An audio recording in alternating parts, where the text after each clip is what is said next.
আসসালামু আলাইকুম গাইস। আমি নতুন একটা ডিম ফুটানোর মেশিন আনছি, যেটা ভাবলাম আপনাদের মাঝে শেয়ার করি।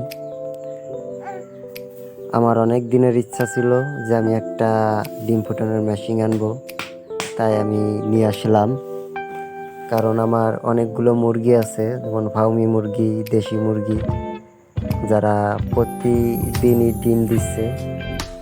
তা ভাবলাম বাইরে কান ফুটবো, নিজেই একটা মেশিন এনে ফুটে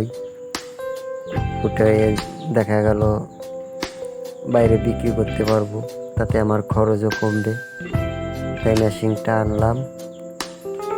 এনে এখন দেখা যাক যে মেশিনটা কিভাবে কাজ করে, ভালো না খারাপ। যদি ভালো হয় সেই আপডেট আমি আপনাদেরকে জানাবো। আর আপনারা আমার চ্যানেলটা সাবস্ক্রাইব করুন প্লিজ।